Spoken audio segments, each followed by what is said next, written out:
हम लोग पढ़ने जा रहे हैं पैकेजेस के बारे में। जावा में पैकेजेस क्या होते हैं और उनका क्या रेलेवेंस है, मतलब क्या यूज है, इसके बारे में हम लोग पढ़ेंगे। तो सबसे पहले हम क्या करेंगे पैकेज को पढ़ने के लिए कि आप क्या करोगे, डेस्कटॉप पे जाओ अपने।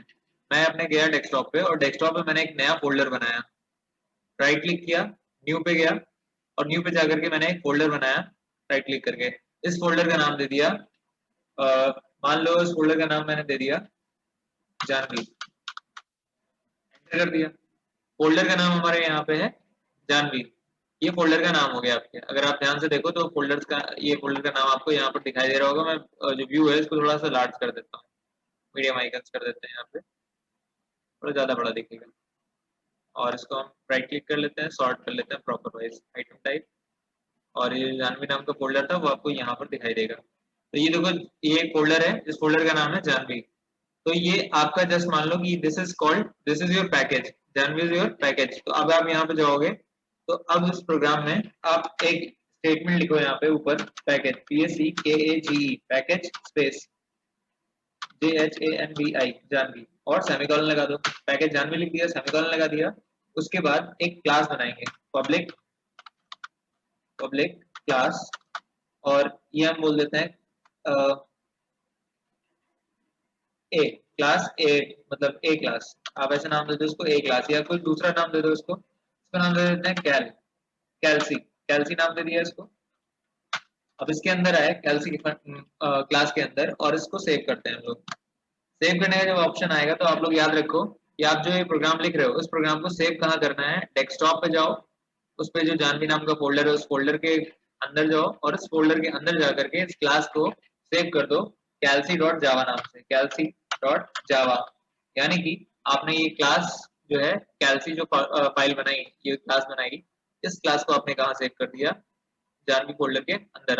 अगर इस फोल्डर के अंदर आओगे तो देखोगे कैल्सी नाम की क्लास आपको यहाँ पर दिखाई दे रही है, जावा सोर्स फाइल। ठीक है। तो अब डेस्कटॉप में हम वापस आते हैं, मतलब कोड में। पब्लिक क्लास कैल्सी, इस कैल्सी क्लास के अंदर आप मेथड बनाओ दो, पब्लिक पब्लिक वॉइड। एक हमने मेथड बनाया पब्लिक वॉइड ऐड और int a comma int B, तो हमने यहाँ पे पास करा लिया। और उसके बाद हमने यहाँ पे लिख दिया system system dot out dot println. और इसके अंदर हमने क्या करा, प्रिंटलन लगा करके डबल कोट्स में दिया द सम इज, और सम लगा के प्लस लगाया और यहाँ लिख दिया ब्रैकेट में a प्लस बी और लास्ट में सेमीकोलन लगा दिया। यानी कि इस कैल्सी क्लास के अंदर आपने एक मेथड बनाया जिस मेथड का नाम था ऐड, और दूसरा मेथड इस क्लास के अंदर आप आओगे और बनाओगे पब्लिक वॉइड सब्ट्रैक्ट। सब्ट्रैक्ट हमने नाम दे दिया सब्ट्रैक्ट। इसके अंदर हमने ले लिया int a comma int b। ये दो मेथड्स हमने क्या कर दिए यहाँ पे बना दिए। और इस मेथड के अंदर आए और इस मेथड के अंदर हमने लिख दिया कि अब यहाँ पर आपको क्या करना है, एक नंबर को दूसरे में से माइनस करना है। तो जो बड़ा हो उसमें से छोटा माइनस करके रिजल्ट आपको दे दे। तो आप लिखो यहाँ पे कि इफ अगर अगर a b से बड़ा है तो हम क्या करेंगे, अगर a b से बड़ा है तो system dot out dot print LN, system dot out dot print LN bracket open bracket close, और यहाँ आप दे दोगे द डिफरेंस इज प्लस लगा के आपने क्या कर लिया, ब्रैकेट ओपन ब्रैकेट क्लोज करके a माइनस बी ऐसा कर लिया और सेमीकोलन लगा दिया। और अगर ऐसा नहीं होता है एल्स अदरवाइज तो आप लिखोगे system dot out dot println bracket open bracket close, और यहाँ पे आपने लिख दिया द डिफरेंस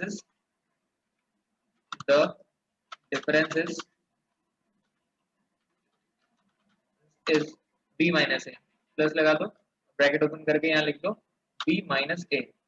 ये आपने क्या कर दिया, दोनों का डिफरेंस पता कर लिया। अब यहाँ पर यानी कि अगर आप देखो ध्यान से तो आपकी ये क्लास है, क्लास का नाम है कैल्सी। कैल्सी क्लास के अंदर दो मेथड्स हैं, एक मेथड है ऐड और दूसरा मेथड है सब्ट्रैक्ट मेथड। और ये दोनों के दोनों मेथड आपके पब्लिक मेथड्स हैं, these methods are public methods. ठीक है। ये क्लास कहाँ लिखी हुई है, पैकेज जानवी के अंदर लिखी हुई है। अब यहाँ पर आप क्या करोगे, अब आप जाओगे एक नई क्लास बनाओगे, न्यू क्लास। तो न्यू क्लास आपकी कौन सी बनेगी, आप कंट्रोल एन करो और एक नई क्लास में आ गए। अब आपको यहाँ पे भी वही काम करना है, पैकेज लिखना है PACKAGE पैकेज, और पैकेज का नाम हमने यहाँ लिख दिया जानवी, सेमीकोलन लगा दिया, एंटर कर दिया। और यहाँ पे दूसरी क्लास का नाम बनाया पब्लिक क्लास, और क्लास का नाम दे देते हैं सेकंड कैल्सी, सेकंड कैल, या सेकंड नाम दे दो आप इसको। और उसके बाद हम आएंगे अंदर, और इसके अंदर अब आप क्या करेंगे, इसको सेव करेंगे। तो इसको भी कहाँ सेव करना है आपको, डेस्कटॉप पे जानवी वाले फोल्डर के अंदर। तो यहाँ हमने लिख दिया क्या, क्लास का नाम लिख दिया सेकंड डॉट जावा, और एंटर कर दिया सेकंड डॉट जावा से। अब आपको क्या करना है, यहाँ पे जस्ट आपको यहाँ लिखना है पब्लिक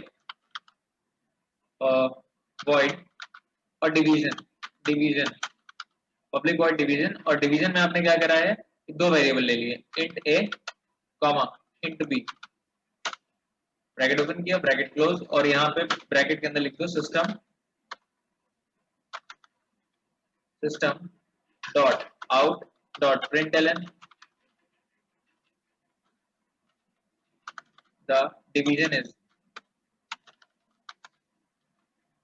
प्लस ब्रैकेट ओपन कर लिया ब्रैकेट क्लोज कर लिया, और आपने यहाँ क्या करा, a बाई बी लगा दिया ऐसे। अब आपने a बाई बी ऐसे डिवाइड कर दिया, और एक मेथड बनाया पब्लिक, एक और मेथड बनाया पब्लिक वॉइड, और इस मेथड का नाम दे दिया मल्टीप्लाई, और मल्टीप्लाई यहाँ दे दिया, और मल्टीप्लाई की बॉडी बनाई यहाँ पे, और मल्टीप्लाई के अंदर दो पैरामीटर पास किए, int a comma int B, और उसके बाद आप बॉडी में आए, इसके बॉडी में आने के बाद आपने क्या करा, system dot out dot println, और उसके बाद ब्रैकेट ओपन ब्रैकेट क्लोज किया, और इसके अंदर आप आए और डबल कोट्स लगा के लिखा द मल्टीप्लिकेशन इज, या the product is, plus bracket open bracket close, और इसके अंदर आपने लिख दिया a मल्टीप्लाइड बाई b, और यहाँ सेमीकोलन लगा दिया। तो ये आपके दो क्लासेस हो गई, आपके पास दो क्लासेस हैं, एक क्लास है सेकंड नाम से, एक क्लास है कैल्सी नाम से। कैल्सी में एडिशन और सब्ट्रैक्शन होता है, और सेकंड क्लास के अंदर डिवीजन और मल्टीप्लिकेशन होता है। ये दोनों क्लासेस आपकी रखी हुई हैं एक पैकेज के अंदर, जिस पैकेज या जिस फोल्डर का नाम है जानवी। अब आप एक नई क्लास बनाओगे, न्यू क्लास, कंट्रोल एन करके। अब इसमें आपको क्या करना है, इसमें आपको लिखना है पब्लिक क्लास और माई क्लास, इसका नाम दे देते हैं माई क्लास, ठीक है। और इसको ओपन करते हैं, और यहाँ पर इसको सेव करते हैं। ये जो माई क्लास बनाई है, तीसरी क्लास बनाई है, इसको मैं क्या करूंगा, फोल्डर के अंदर नहीं बल्कि फोल्डर के बाहर डेस्कटॉप पे ही कहीं सेव कर दूंगा, या कहीं और सेव कर लूँ, जहां मना है वहां सेव कर ले। तो मैं इसको कहाँ सेव करूंगा, डेस्कटॉप पे कहीं पे सेव कर लूंगा माई क्लास डॉट जावा से, my class dot Java, enter कर दिया माई क्लास डॉट जावा से। अब मेरा काम क्या होगा इसमें, कि मैं इसमें क्या करूंगा, माई क्लास के अंदर मेन मेथड बनाऊंगा पब्लिक स्टैटिक वॉइड मेन, और मेन के अंदर आप स्ट्रिंग क्लास का एक वेरिएबल ले लोगे, मान लो हम जे ले देते हैं, bracket open bracket close, enter कर लिया, और यहाँ पे आप ऐसे लिख लो। ये जरूरी नहीं है कि जे ही लिखो, या बहुत सारे लोगों को कंफ्यूजन होगा कि यहाँ पे हम लोग ARGS ही लिखते हैं, बट ये एक वेरिएबल है, तो उसकी जगह आप कुछ भी ले सकते हो, ABC कुछ भी ले सकते हो, ABC ले लिया, दैट्स ओके, परफेक्ट है, कोई दिक्कत नहीं है। तो यहाँ तक आप लोगों को समझ में आ गया होगा। अब हमें क्या करना है, हमने दो वेरिएबल डिक्लेयर किए, इंट a कॉमा या इंट x कॉमा y, दो वेरिएबल डिक्लेयर कर दिए। अब इन वेरिएबल्स में डेटा की इनपुट लेने के लिए, यानी कि यूजर से इनपुट लेने के लिए आपको स्कैनर क्लास का ऑब्जेक्ट बनाना पड़ेगा। तो scanner k is equal to new scanner system dot in, system dot in, और सेमीकोलन लगा दिया। यानी कि आपने यहाँ पर क्या करा कि scanner K is equal to new scanner system dot in, यहाँ पे आपने लिख दिया। अब नीचे आया, अब आप यूजर को बोलोगे कि please enter value of x and y, तो आप आपने लिखा system dot out dot println, और उसके बाद आपने लिखा please enter value of x, तो हमने लिख दिया please enter value of x, semicolon लगा दिया। आपने लिखा यहाँ पे कि x इज इक्वल टू के डॉट नेक्स्ट इंट, के डॉट, अब के डॉट नेक्स्ट इंट क्यों करते हैं, क्योंकि स्कैनर क्लास का रेफरेंस वेरिएबल है के, और के पास है ऑब्जेक्ट की एक्सेस और ऑब्जेक्ट में स्टोर्ड है मेथड्स। तो आपने लिखा है x इज इक्वल टू के dot next int, next int एक मेथड है जिसे हम कॉल कर रहे हैं, सेमीकोलन लगा दिया। तो एक नंबर की इनपुट आ जाएगी, दूसरे नंबर की इनपुट लेनी होगी तो system dot out dot println, enter the, please enter value of y, please enter value of y, और यहाँ सेमीकोलन लगा दिया, और यहाँ आपने लिख दिया y इज इक्वल टू के डॉट नेक्स्ट। यानी कि आपने यूजर से क्या मांग लिया, दोनों नंबर्स की इनपुट मांग ली। पहले यूजर से x की इनपुट मांगी, फिर यूजर से y की इनपुट मांगी। अब आप क्या करना चाहते हो, आप इन दोनों नंबर्स का, मान लिया हम एडिशन परफॉर्म कराना चाहते हैं, we want to perform addition of these two numbers. तो दोनों नंबरों का एडिशन परफॉर्म कराने के लिए आपको क्या करना पड़ेगा कि मेथड्स की जरूरत पड़ेगी। तो हमारे जो मेथड्स हैं, एडिशन वाले मेथड कहाँ लिखा हुआ है, एडिशन वाला कैल्सी क्लास में ऐड मेथड लिखा हुआ है। तो आपको ये चीज पता है कि अगर आपको किसी क्लास की जरूरत होती है तो आप उस क्लास का ऑब्जेक्ट बना के उसको यूज कर लेते हो। तो मैं क्या करूंगा कि मैं यहाँ पे क्लास का ऑब्जेक्ट बनाऊंगा, कैल्सी क्लास का। तो मैंने यहाँ लिखा calci, calci s is equal to new calci, new calci, bracket open bracket close semicolon, और यहाँ एस की जगह पे मैं कर देता हूँ ओबीजे, इसकी जगह कर देते हैं ओबीजे, ये ऑब्जेक्ट मान लो। तो ये जस्ट एक ऑब्जेक्ट हो गया। अब यहाँ लिखता हूँ मैं OBJ dot OBJ dot, method हमारा कॉल करेंगे, ऐड मेथड है हमारा, और इस मेथड के अंदर दो पैरामीटर जाने हैं ए और बी, यानी आपने एक्स पास कर दिया और बी पास कर दिया, यानी वाई पास कर दिया, और लास्ट में सेमीकोलन लगा दिया, सेव कर दिया। तो अब आपके सामने देखो यहाँ पर ये बिल्कुल परफेक्ट चीज लिखी हुई है, लेकिन अभी इसको मैं कंपाइल करूंगा तो ये मुझे एक बढ़िया सी एरर देगा, कैन नॉट फाइंड सिंबल। जब आप इसको सीएमडी में ऐसे रन कराओगे और यहाँ लिखोगे जावा सी और माई क्लास डॉट जावा, तो आप देखोगे आपके सामने एक बढ़िया सी एरर आएगी। एरर क्या कह रही है, कैन नॉट फाइंड सिंबल, पहले तो स्कैनर के लिए बता रहा है, फिर कैल्सी के लिए बता रहा है, दो चीजें हैं। तो स्कैनर वाली जो एरर आ रही है, आप देखो ध्यान से कि स्कैनर वाली एरर क्यों आ रही है, क्योंकि मैंने, अंशुल बताओ स्कैनर की स्टेटमेंट क्यों आ रही है, अंशुल ये स्कैनर वाली एरर क्यों दे रहा है, ये scanner K is equal to new scanner. Sir दोनों के इंपोर्ट नहीं किया है आपने इसलिए। मैंने इंपोर्ट नहीं कराया है, यानी कि मैंने क्या इंपोर्ट नहीं कराया है, मैंने इंपोर्ट util डॉट एस्ट्रिक नहीं इंपोर्ट कराया। तो मैं यहाँ पे क्या करूंगा, ऐसे लिखूंगा इंपोर्ट जावा लाइब्रेरी है डॉट util पैकेज है डॉट एस्ट्रिक जो है वो सारी क्लासेस को रेफर करता है। तो हमने ये कर लिया। जब इतना हमने कर लिया उसके बाद जब मैं इसको दोबारा से एग्जीक्यूट कराऊंगा तो देखो क्या होगा, CLS, और इसको मैंने दोबारा से एग्जीक्यूट करा और यहाँ पे एरर आई। तो ये इस बार कहाँ एरर दे रहा है, कह रहा है कैन नॉट फाइंड सिंबल कैल्सी। अब इसको कैल्सी नहीं पता चल रहा कि कैल्सी कहाँ है, कैल्सी नहीं पता चल रहा है इसको, तो प्रॉब्लम आ गई आपके सामने। तो क्यों ऐसा हो रहा है, क्योंकि कैल्सी और जो माई क्लास है, ठीक है, ये डायरेक्टली एक दूसरे को मीट नहीं कर सकते, क्योंकि एक फोल्डर में नहीं लग सकते हुए हैं, अलग अलग जगह हैं ये। तो इसको कॉल करने के लिए अब कैल्सी जो है वो एक पैकेज के अंदर लिखा हुआ है, उस पैकेज का नाम है जानवी। तो आपको जब कैल्सी क्लास को कॉल करना पड़ेगा तो उसके ऑब्जेक्ट को, मतलब मेथड चाहिए आपको कैल्सी क्लास के, तो आपको क्या करना पड़ेगा, ऊपर इंपोर्ट स्टेटमेंट लिखनी पड़ेगी। आपको यहाँ लिखना पड़ेगा इंपोर्ट, क्या इंपोर्ट करना है आपको, जानवी, यानी पैकेज का नाम डॉट, और अब आपको इसमें से कौन सी क्लास चाहिए, कैल्सी वाली, तो आपने यहाँ लिख दिया कैल्सी और सेमीकोलन लगा दिया और सेव कर दिया। जब आपने इसको ऐसे सेव किया और वापस से यहाँ आया और CLS कर दिया, CLS करने के बाद आपने इसको कंपाइल कराया, so it will compile easily, मतलब बिना किसी एरर के कंपाइल हो जाएगी। अंग्रेजी में हाथ तंग है मेरा।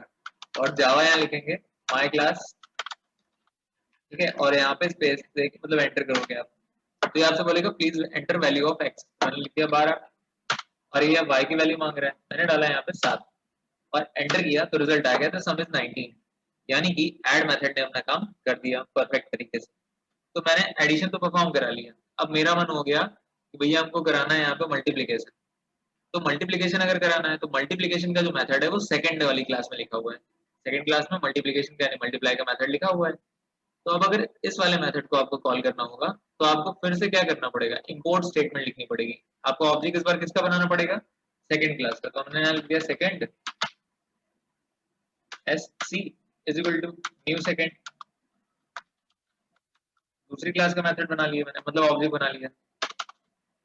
अगर आप अभी ध्यान से देखो, ये क्या है, ये दूसरी क्लास का ऑब्जेक्ट है सेकंड क्लास का, ये है फर्स्ट क्लास का ऑब्जेक्ट, फर्स्ट क्लास ऑब्जेक्ट, और ये क्या है, सेमीकोलन, ये सेकंड क्लास का ऑब्जेक्ट है, सेकंड क्लास ऑब्जेक्ट।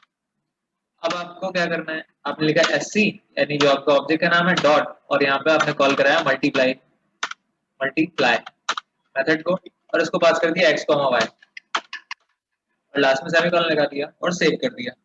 जब आपने इतना काम किया और CLS किया और यहाँ पे कंपाइल किया, रिकंपाइल किया कोड को, तो जब रिकंपाइल किया तो ये फिर से एरर देगा।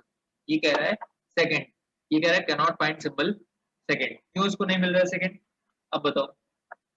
यहाँ पर तो हमने पैकेज कॉल कराया हुआ जानवी वाला, लेकिन फिर भी प्रॉब्लम आ रही है, ऐसा क्यों? राहुल, इसका आंसर बताओ। राहुल, क्यों प्रॉब्लम आ रही है ये? सर सर इसका क्लास नेम अलग है, सेकंड करेंगे तो होगा। वेरी गुड, इसका क्लास नेम अलग है और इस क्लास को आपने कॉल नहीं कराया है, तो आप लिखोगे फिर से इंपोर्ट जानवी और डॉट, और यहाँ पे क्लास का नाम क्या है, सेकंड, तो मैंने यहाँ लिख दिया सेकंड और सेमीकोलन लगा दिया और सेव कर दिया इसको। जब मैंने सेव किया और उसके बाद CLS किया और दोबारा से मैंने इसको कंपाइल किया, एंड आफ्टर कंपाइलेशन ये परफेक्टली चल जाएगा, और इसको रन करा देंगे। 12 लिखा और यहाँ 5 लिखा, तो पहले तो एडिशन आएगा और उसका प्रोडक्ट आ जाएगा, the sum is 17 and the product is 60। ये आपकी दो चीजें हो गई। लेकिन अगर अब इस सिचुएशन को थोड़ा सा डिटेल में देखते हैं, कि अगर मान लो आपके एक पैकेज में 5000 क्लासेस लिखी हुई हैं और 5000 क्लासेस में अलग अलग मेथड्स लिखे हुए हैं, तो अगर मैंने बोला कि सारी क्लासेस को कॉल कराना है तो आपको 5000 लाइनें लिखनी पड़ेंगी खाली क्लास को कॉल कराने के लिए, जो कि प्रोग्राम में लिखना पॉसिबल नहीं है। इतना ज्यादा काम करना हमें अच्छा नहीं लगेगा, मन नहीं करेगा काम करने का।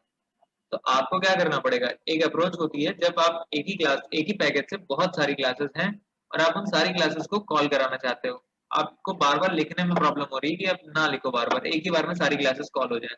तो उसके लिए हम लोग क्या करते हैं, instead of writing calci and second separately, आप क्या करो, इसको हटा दो, और जहां पे कैल्सी लिखा हुआ है कैल्सी की जगह पे आप क्या कर लो, डॉट लगा दो, यहाँ पे सॉरी एस्ट्रिक लगा दो। एस्ट्रिक लगाने से क्या होगा, एस्ट्रिक डिनोट करता है कि ये इस पैकेज के सारी क्लासेस को कॉल कर ले रहा है। तो आपने यहाँ पे आए और यहाँ CLS किया और उसके बाद मैंने यहाँ पे रन इसको रिकम्पाइल कराया, और रिकम्पाइल करने के बाद मैंने इसको फिर से कंपाइल कराया और यहाँ पे 12 लिखा और यहाँ लिखा 6, मतलब 6 लिख दिया और एंटर कर दिया। अब यहाँ पे आ गया the sum is 18 and the product is 72। तो ये आपको समझ में आ गया कि एस्ट्रिक हम क्यों लगाते हैं, कि जब एक ही पैकेज के सारी क्लासेस को कॉल करना होता है तो हम पैकेज लगाते हैं। तो ये तरीका हो गया। अब यहाँ पे आप लोगों को दिखाता हूँ एक्सेस मॉडिफायर का क्या काम होता है, एक्सेस मॉडिफायर कैसे काम करता है। अगर मैंने यहाँ लिखा जैसे सेकंड क्लास में है, सेकंड में गए और सेकंड वाले जो मल्टीप्लाई मेथड है इसका जो एक्सेस मॉडिफायर है वो मैंने पब्लिक की जगह प्राइवेट कर दिया, सेव कर दिया। जब प्राइवेट करके सेव कर दिया और CLS किया और रिकम्पाइल कराया प्रोग्राम को, मतलब माई क्लास को रन कराया, और उसके बाद तो ये मुझे क्या देगा, कह रहा है कि multiply indent has private access in second, यानी कि अगर कोई मेथड प्राइवेट है तो उस मेथड को आप क्लास के बाहर कहीं भी कॉल नहीं कर सकते हो, यानी आप उस मेथड को क्लास के बाहर कॉल नहीं कर पाओगे। ठीक है, तो ये तरीका हो गया कि अगर किसी क्लास के मेथड को आपने प्राइवेट कर दिया है तो आप क्लास को कॉल नहीं कर पाओगे। साथ ही साथ में अगर मान लिया मैंने क्लास को प्राइवेट से प्रोटेक्ट मतलब पब्लिक कर दिया, मेथड को पब्लिक कर दिया, लेकिन मैंने जो क्लास थी क्लास को ही मैंने उठा के क्या कर दिया, प्राइवेट कर दिया, सेव कर दिया। तो जब क्लास को प्राइवेट कर दिया, CLS किया और इसको रिकम्पाइल किया कोड को, हाँ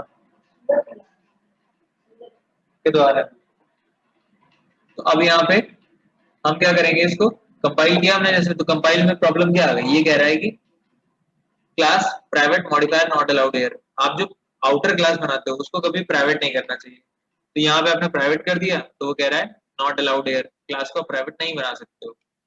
ठीक है, इनर क्लास प्राइवेट हो सकती है, आउटर क्लास नहीं। तो आप यहाँ पे पब्लिक करो उसको पहली तो, ठीक। अब आपने पब्लिक और प्राइवेट का ये चीज देखा, लेकिन अगर हम किसी मेथड को प्रोटेक्टेड करते हैं तो क्या होता है? मेथड को जब आप प्रोटेक्टेड कर देते हो, सेव करोगे, CLS करना चाहते हो, आपने दोबारा रिकम्पाइल कराया, तो आफ्टर रिकम्पाइलेशन आपको क्या रिजल्ट मिला? Has protected access in second, यानी कि मेथड जो है वो प्रोटेक्टेड है। तो प्रोटेक्टेड और प्राइवेट में अभी आपको समझ में नहीं आया कि प्रोटेक्टेड भी वही दे रहा है और प्राइवेट भी वही दे रहा है, दोनों ही कॉल नहीं करने दे रहा है, लेकिन दोनों में डिफरेंस है। अगर आप चाहते हो कि आपकी एक क्लास दूसरे एक क्लास का मेथड दूसरी क्लास में चला जाए, तो आप अगर मेथड को पब्लिक रखो और प्रोटेक्टेड रखो तो ये काम हो जाएगा अगर क्लासेस सेम पैकेज में रखी होंगी तो। इसका एग्जांपल दिखाता हूँ आपको। जैसे मान लो कि हम यहाँ पर क्या करते हैं, किसी मेथड को कॉल कर लेते हैं, मेथड को कॉल करेंगे और देखो करेंगे क्या। हमने इसका जो मल्टीप्लाई मेथड है इसको हमने प्रोटेक्टेड कर लिया, सेकंड क्लास का जो मल्टीप्लाई मेथड है वो प्रोटेक्टेड है, और मैं कैल्सी क्लास के अंदर गया और यहाँ पे जो एडिशन वाली क्लास थी इसी के अंदर मैंने क्या कराया, कॉल करा लिया क्लास के मेथड को। मैंने यहाँ लिखा कैल्सी में और यहाँ लिखा एक्सटेंड्स। कैल्सी क्लास जो है वो इनहेरिट कर रही है सेकंड क्लास को, तो हमने यहाँ लिख दिया सेकंड, यानी कैल्सी एक्सटेंड्स सेकंड। और ऐड मेथड के अंदर आकर के मैंने क्या कराया, सिंपल सी चीज, ऐड को कॉल करा लिया। कौन सूरज है ये तो नीचे आ जाए यहाँ, तो हमने यहाँ लिख दिया ऐड, है ना, ऐड लिख दिया यहाँ पे। तो अब आप क्या करोगे, ऐड लिखने के बाद में, सॉरी ऐड कह रहे हैं, यहाँ पे मल्टीप्लाई लिखेंगे, मल्टीप्लाई, और मल्टीप्लाई लिखने के बाद मैंने यहाँ पास कर दिया x, y, दो चीजें हमने यहाँ पास कर दी और सेमीकोलन लगा दिया। जब ये चीज हमने यहाँ पे सेमीकोलन लगा दिया तो अब अगर आप यहाँ पर आओ माई क्लास के अंदर, माई क्लास में आपको एक छोटा सा चेंज करना है। आप यहाँ पर ऑब्जेक्ट मत बनाओ सेकंड क्लास का, आप सिर्फ कैल्सी क्लास का ऑब्जेक्ट बनाओ। नहीं रुक जाओ मैं बताता हूँ। तो हमने यहाँ लिख दिया obj डॉट एड। अब यहाँ पे हम क्या करेंगे, obj डॉट, और यहाँ लिख देंगे आप क्लास मल्टीप्लाई को कॉल कराओगे, मल्टीप्लाई, मल्टीप्लाई इसको कॉल करा लिया और इसके अंदर हमने x और y पास कर दिया। ठीक है, मल्टीप्लाई को मैंने क्या पास कर दिया, x और y। या आप क्या करो, इसको ना ही कॉल करो, मल्टीप्लाई को कॉल ही मत करो, आप सिर्फ कॉल करो ऐड मेथड को। अब एक चीज आपको दिखाता हूँ, सेकेंड क्लास में जो मल्टीप्लाई मेथड है वो प्रोटेक्टेड है, हमने इसको कर दिया है प्रोटेक्टेड। कैल्सी क्लास के अंदर हमने क्या किया है, एक्सटेंड कर लिया है सेकंड क्लास को, यानी इनहेरिट कर लिया है, और ऐड मेथड के अंदर मल्टीप्लाई मेथड को कॉल कर लिया और x और y पास कर दिए, मतलब x y कह रहे हैं, यहाँ पे a कॉमा b पास कर दिया, a कॉमा b पास कर दिया और सेव कर दिया। और माई क्लास में मैंने सिर्फ कॉल कराया है ऐड मेथड को। तो अब आपका काम बिल्कुल परफेक्टली चलेगा। देखो CLS माई क्लास हम रन कराएंगे डॉट जावा, और आप यहाँ क्या करोगे, माई क्लास एंटर करोगे, आपने लिखा 12 मतलब 14 और यहाँ पे 9, the sum is 23 and the product is 126, यानी कि आपने सिर्फ एक मेथड कॉल किया और आपके पास दोनों मेथड आ गए। तो दोनों मेथड आ गए, क्यों आ गए, क्योंकि ये जो सेकंड मेथड था, सेकंड में मल्टीप्लाई मेथड था, ये प्रोटेक्टेड था। तो प्रोटेक्टेड मेथड्स जो होते हैं वो अपने पैकेज में दूसरी क्लासेस में कॉल हो जाएंगे, अगर दूसरी क्लास उनके ही पैकेज में है, सेम पैकेज को बिलोंग करती है, तो प्रोटेक्टेड मेथड्स एक क्लास से दूसरी क्लास में चले जाएंगे अगर वो दोनों क्लासेस सेम पैकेज को बिलोंग करती हैं तो। लेकिन अगर इसी मेथड को मैंने प्रोटेक्टेड को प्राइवेट कर दिया, so it will give an error, ये क्या दे देगा आपको, एक एरर दे देगा। इसको हम CLS करते हैं, और CLS करने के बाद मैंने इसको रिकम्पाइल किया, और रिकम्पाइल करने के बाद में मैंने इसको रन कराया, और मैंने यहाँ दिया 12 14 और यहाँ दिया 9 मान लो, तो ये रिजल्ट दे देगा। अब ये कह रहा है कि यहाँ पे कुछ एरर आ गए, exception in thread main, try to access private method. यहाँ पे देखो एरर क्या आई, try to access private method. आप एक प्राइवेट मेथड को एक्सेस करने की कोशिश कर रहे हो जो कि इम्पॉसिबल है। तो प्राइवेट मेथड्स को आप एक्सेस नहीं कर सकते हो, इनहेरिट नहीं कर सकते हो, तो यहीं पर ये एरर जनरेट हो जाएगी और आप किसी भी प्राइवेट मेथड को कॉल नहीं कर पाओगे कहीं भी बाहर। जो प्राइवेट मेथड्स होते हैं वो सिर्फ और सिर्फ अपनी ही क्लास में कॉल होते हैं, अपनी क्लास के बाहर कहीं नहीं जाते हैं। ये पूरा जो कॉन्सेप्ट था वो था एक्सेस मॉडिफायर एंड पैकेजेस के ऊपर, जो मैं अभी क्लास ली आप लोगों की, ये एक्सेस मॉडिफायर और पैकेजेस के बारे में पूरी क्लास थी। ठीक है, तो राहुल, संदीप, अंशुल, शिवम भी है कि नहीं है? अभी शिवम नहीं है अभी यहाँ पे। मुझे बताओ कि कितने लोगों को समझ में आया है यहाँ पे ये चीज। अंशुल, तुम्हारा कोई क्वेश्चन? तो हाँ सर, एक क्वेश्चन है हाँ बताओ। सर। ये माई क्लास में आपने इंटीजर एक्स का वाई वेरिएबल लिया ना, यहाँ ए हाँ भी तो ले सकते थे। हाँ भाई, ये सबसे सबका क्वेश्चन होगा, ये बस जनरल क्वेश्चन है। मेरे भी दिमाग में आता था कि यहाँ पे एक्स वाई लिया, वहाँ ए भी लिया है। तो ये वेरिएबल के नेम्स हैं, वेरिएबल्स के नेम अगर वेरी करते हैं तो इसका कोई भी प्रॉब्लम नहीं है। अगर आप यहाँ पे एक्स वाई ले रहे हो, वहाँ ए भी ले रहे हो, कोई दिक्कत नहीं। लेकिन डाटा टाइप सेम होना चाहिए। डाटा टाइप जो है वो यानी इंटीजर है यहाँ पे, तो वहाँ पे इंटीजर होना चाहिए। अगर वहाँ इंटीजर हो, वहाँ डबल होता तो यहाँ डबल होना चाहिए था। ठीक है, यहाँ अगर लेकिन ये है कि आप वहां अगर डबल ले रहे हो तो यहाँ पर डबल लो या इंटीजर लो या डबल से छोटा कोई भी वेरिएबल ले लो, कोई भी डेटा टाइप ले लो। लेकिन अगर वहां इंट लिया तो यहाँ डबल नहीं ले सकते हो। ठीक है, ये अलग कॉन्सेप्ट है, ये टाइप कास्टिंग का कॉन्सेप्ट है। लेकिन अभी सिंपल से आंसर अगर दूं तो वहां अगर आपने इंटीजर लिया है तो आप यहाँ भी इंटीजर डेटा टाइप लोगे। वेरिएबल का नाम आप कुछ भी ले सकते हो, वो आप पर डिपेंड करता है ये चीज। तो ये एक बार आप लोग वीडियो देख लेना। ये वीडियो मैं टेलीग्राम पे आज अपलोड नहीं करूंगा, यूट्यूब पे अपलोड कर देंगे। इसकी थ्योरी भी सर चाहिए। हाँ, थ्योरी में लिख के दे दूंगा आपको। तो यहाँ लिख दे रहा हूँ, दिस इज पार्टा कंप्यूटर सॉल्यूशन। सॉल्यूशन, ये पार्टा कंप्यूटर सॉल्यूशन है। और जब आओगे तो बाकी सब चीजें पता चल जाएंगी। तो ठीक है, मैं एंड कर रहा हूँ ये वाला, और दोबारा लिंक सेंड कर रहा हूँ, उससे ज्वाइन करो तुम लोग।